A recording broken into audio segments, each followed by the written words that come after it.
China plans to increase retirement age to 65. China's youth buying jobs trend exposed. CCP's Africa access to 10,000 villages project ends in failure. Chinese men's basketball team sets record low, first loss to Japan in 88 years. Xi Jinping's killer move, experts warn of intensifying CCP power struggles. It's all covered in today's China Truths.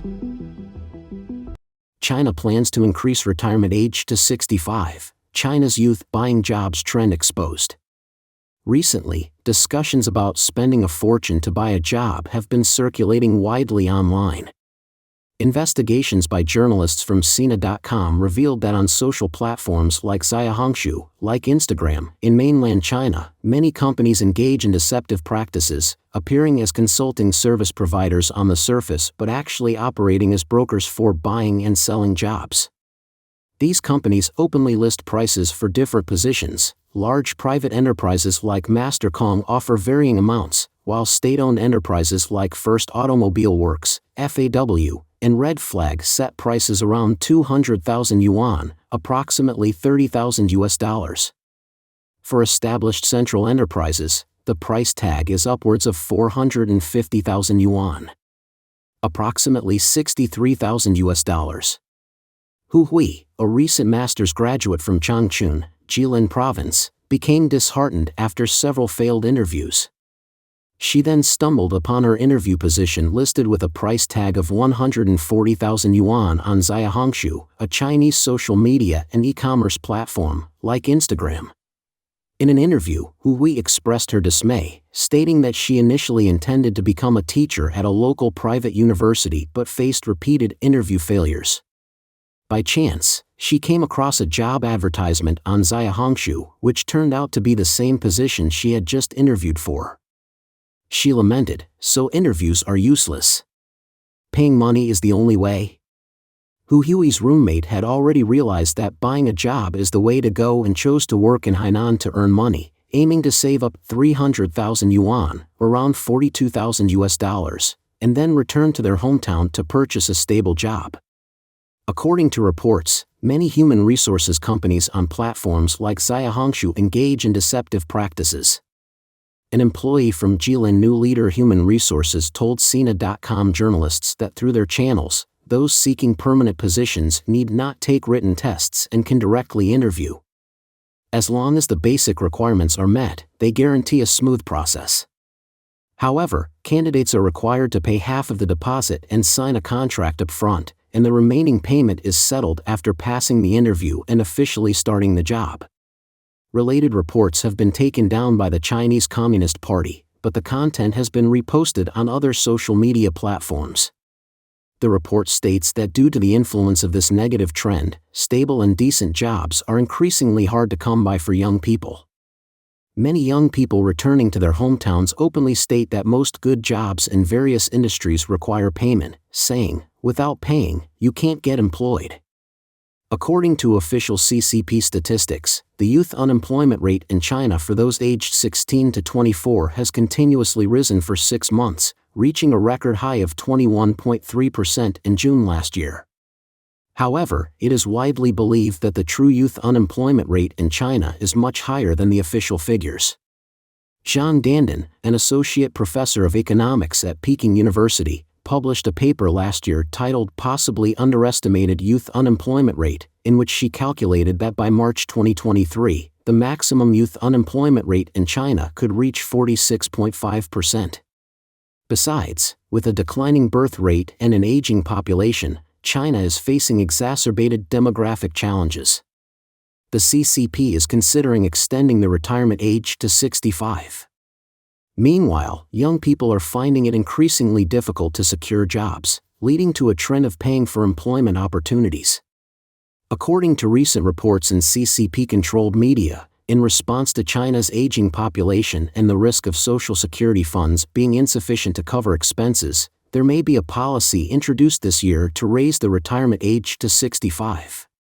Delaying retirement age could alleviate the financial strain on pension funds. Currently, the statutory retirement age in China is 60 for male workers, 55 for female cadres, and 50 for female workers. CCP's Africa Access to 10,000 Villages project ends in failure. In December 2015, the CCP pledged to provide satellite digital television signals to 10,000 villages in Africa. However, after several years, African scholars conducting field investigations in Nigeria found that the Connect 10,000 Villages project was more geared towards fulfilling its propaganda objectives and has seen minimal implementation to date. Voice of America reported that the CCP proposed the Connect 10,000 Villages project at the Forum on China-Africa Cooperation Summit in Johannesburg in December 2015. Later, China's StarTimes Group was selected as the sole contractor for the project. According to StarTimes' website, the project entails equipping public areas in each assisted village with 2 sets of solar-powered projection television systems and a set of integrated digital television systems. Additionally, 20 households in each village are provided with digital television set-top boxes, with StarTimes responsible for program transmission and operational maintenance for the next 5 years. Currently, countries like Rwanda, the Democratic Republic of Congo, Uganda, the Central African Republic, Burundi, Kenya, Madagascar, Malawi, Ghana, Guinea-Bissau, the Republic of Congo, Zambia, among others, have completed project acceptance. However, Emeka Umejiai, the chief researcher of the African Dictatorship Influence Analysis Center, recently found after conducting on-site investigations that most of the satellite televisions in public areas of these villages have become unusable, with very few still in operation.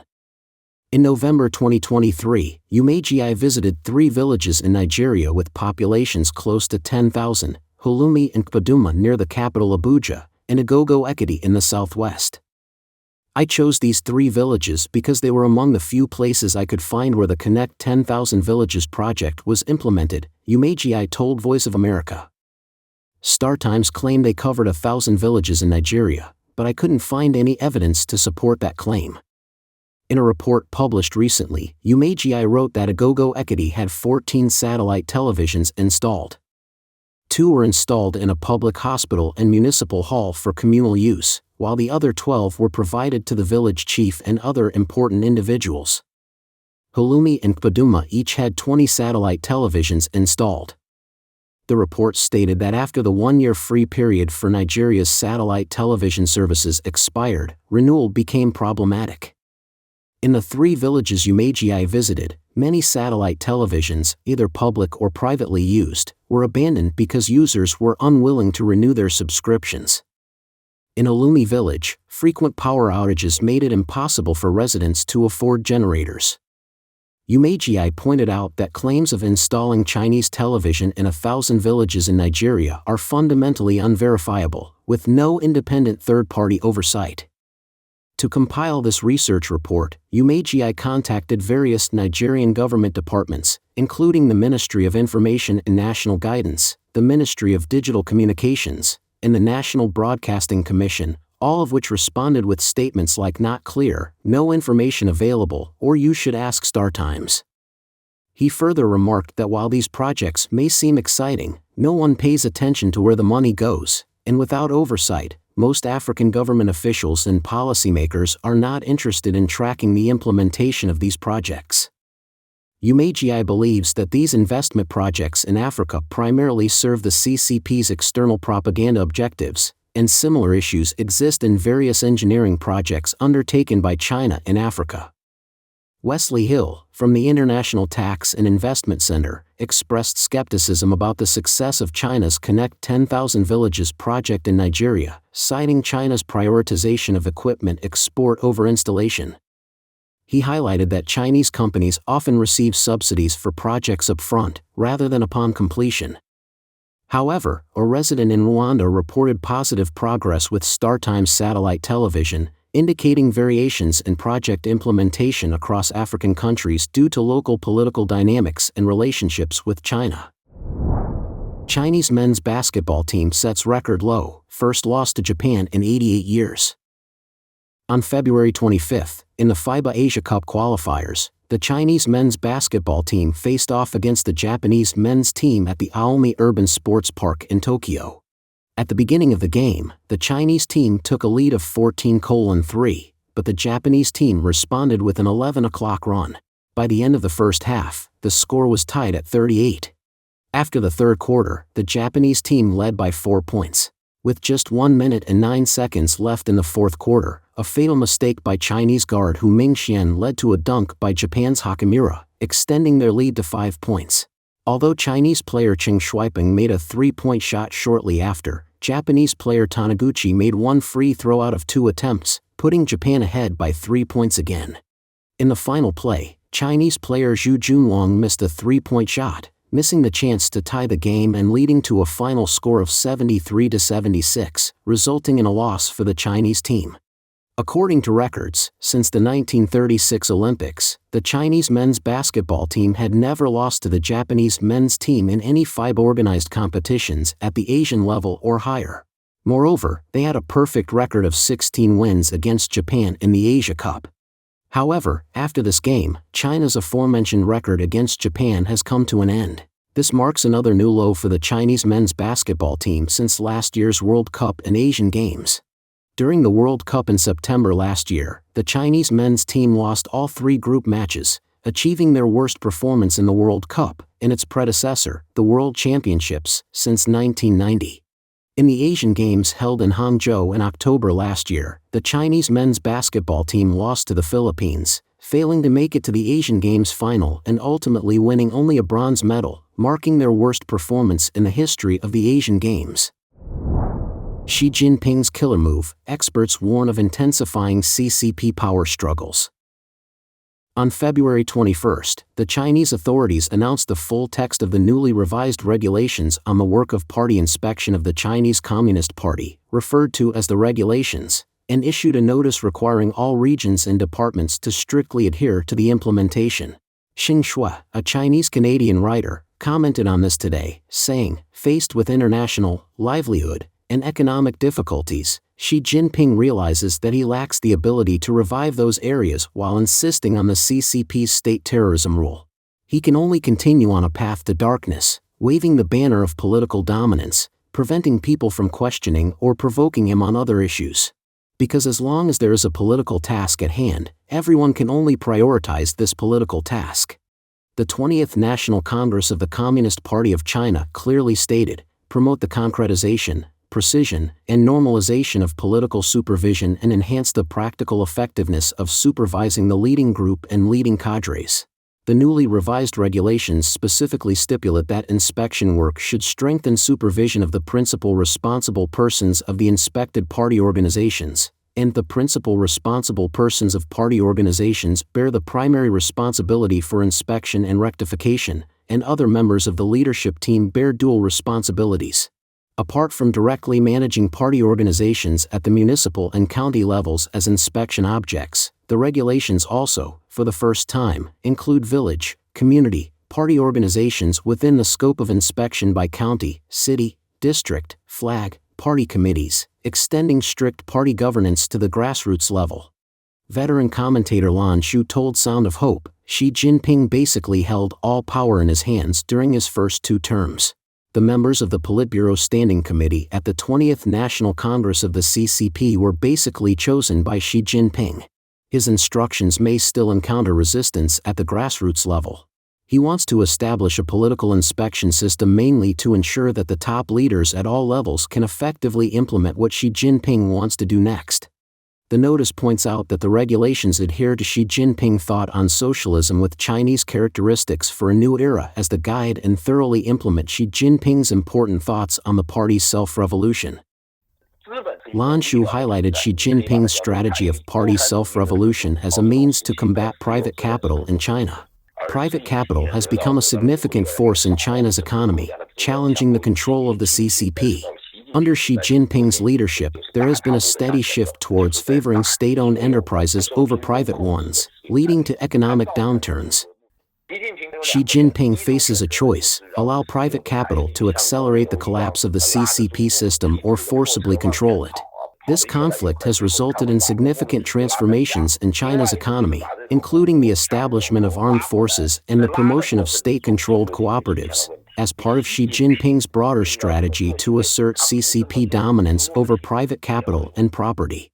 In the preamble section, Article 2 of the regulations clearly states, inspection work is political supervision by higher-level party organizations over lower-level party organizations to fulfill the party's leadership responsibilities. The fundamental task is to resolutely maintain the core position of the Xi Jinping Party Central Committee in the centralized and unified leadership, and it is clear that inspection work adheres to the principle of discovering problems, forming deterrence, promoting reform, and promoting development. Xing Shui points out that the Communist Party's inspection work is primarily aimed at consolidating Xi Jinping's power. China's economy is facing a recession, with various sectors such as real estate, stocks, and retail experiencing declines. The international environment is becoming increasingly hostile towards the CCP, leading to withdrawals of foreign companies and stagnant investment. Many local governments are struggling due to heavy taxation and exploitation by the CCP, leading to calls for resistance and even separatism. Xi Jinping's response to these challenges is to further enhance totalitarianism and dictatorship, leading to a state of fear within the CCP system. Xi Jinping's regime of state terrorism exceeds historical authoritarian regimes, and he relies on deterrence through suppression to maintain control. As Xi Jinping faces increasing resistance and obstruction, he resorts to rigidly enforcing his power through the party system. Xing Shui highlights Mao Zedong's historical legacy, particularly the Great Famine from 1959 to 1962, which resulted in the deaths of tens of millions due to his anti-human policies. Rather than reflecting on these policies, Mao launched the Cultural Revolution, exacerbating political, international, livelihood, and economic issues. Similarly, Xi Jinping faces numerous challenges, including economic downturn, international tensions, financial instability, and rising unemployment, while maintaining CCP's state terrorism rule. Unable to address these issues effectively, Xi Jinping emphasizes political dominance to suppress opposition within the CCP. This approach stifles dissent and prevents questioning of his leadership. As internal struggles within the CCP intensify, there may be increased repression and violence. Xi Jinping's desire to surpass Mao Zedong indicates a descent into further authoritarianism, as Mao's ideologies offer no path to a prosperous future for China or its people. Don't forget to leave a comment in the section below to share your opinions on today's topic with us. Make sure to like and subscribe to see more interesting topics from China Truths.